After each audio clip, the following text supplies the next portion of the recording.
you realize what all of you are doing. You are being drawn into that person's insanity. That insanity is dictating what everyone else is doing, thinking, and feeling.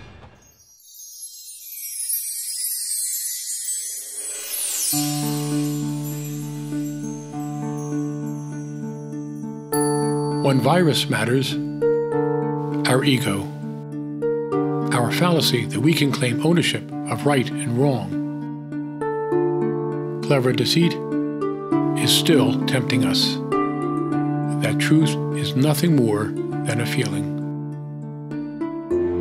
My job is to assist the truth, to remove the shroud of opinion and reveal our spirit.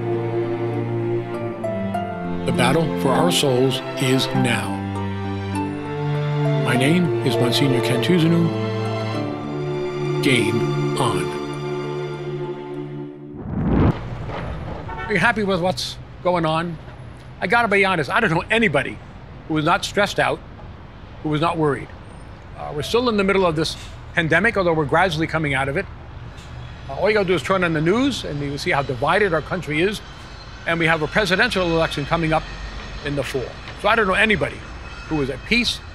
So I want to ask you, where do you look to for the answers? Where do you find strength? Where do you find guidance? I'd like to tell you where I find my hope, where I find my strength. And if you open your heart, I think maybe you realize that maybe that's a place that you can look to, too. Obviously, I'm a Catholic priest, and so I'm going to be speaking from that perspective.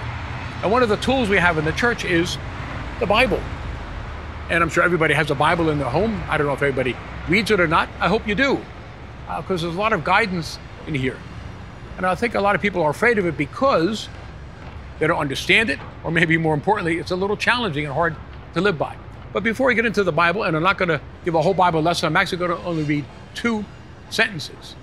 But as we look at all the things going on around us, the thing that we're confronting is what I like to call chaos. And the question I want to ask you is, do we have to live in chaos? And God's word to us is, no, we don't have to live this way. And I see chaos all the time. I see it in my personal ministry. I can't tell you how many times I see families, and they live in chaos. They don't respect one another. There's yelling. There's put downs. They ignore one another. Instead of communicating, they're on electronic devices. They're texting. They're in separate rooms. And the house is more of a hotel than a home. And sadly, I see homes where they're torn apart by addiction. Somebody is active in alcoholism. Somebody's addicted to some kind of drug or other kind of substance.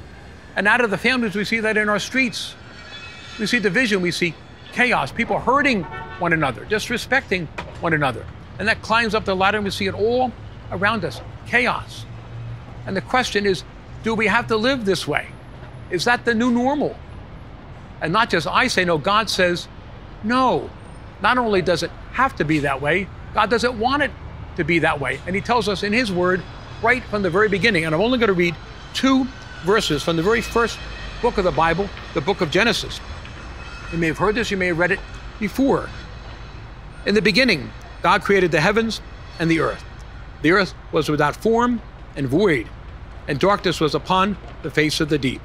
And the Spirit of God was moving over the face of the waters. So God created everything out of nothing. But in the beginning, there was no form. There was, in a sense, chaos. And part of God's act of creation was the act of bringing order out of that chaos. And from that initial lump, first, he puts the light. Then he organizes the water. He brings forth the land. He brings life, vegetation, and then finally, us. What is he doing? He's bringing order out of chaos. Kind of like when somebody is a potter, they take a lump of clay and they make something beautiful out of it. That's what God is doing. We've all known that commercial. We're getting rid of junk, taking a mess in a room, a basement, an attic, getting rid of it, bringing order out of chaos. God is telling us that that's what he wants to do for us. And that's the message repeated throughout the Bible. And there are other great stories that talk about that. Noah and the flood, what is that? Chaos. And from the waters of the flood, he brings new life. He brings order. The beautiful story in the gospel of Jesus walking on the water in the midst of a storm. He calms it. He brings order. He brings new life out of that. So God is telling us that he wants to bring order out of the chaos out of our lives, and we don't have to live this way. I want to tell you a story about chaos, and it reminds us of how, in a sense, tricky chaos is and invites us into its insanity. Years ago, I was in a discussion with a group of people, and they were talking about, and this is a family, about a person with an active addiction, happened to be alcohol. And they were all complaining, and they were all caught up in the person's problem. They were all frustrated, very understandably, and perhaps some of you have lived that similar experience. Well, one of the people in that discussion was somebody who has been in recovery for years, and quietly listened to all of that, and then offered a beautiful insight. And he said, you realize what all of you are doing? You are being drawn into that person's insanity. That insanity is dictating what everyone else is doing, thinking, and feeling. In the addictive world, we call that enabling.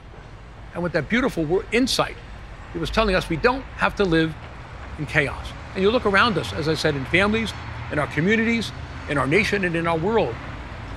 Chaos invites us into its insanity and convinces us that this is the way we have to live. And so we just react to one another. And we have the mess that we have today.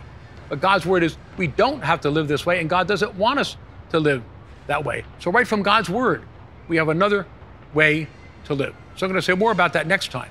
But the good news is we don't have to live in chaos. God bless.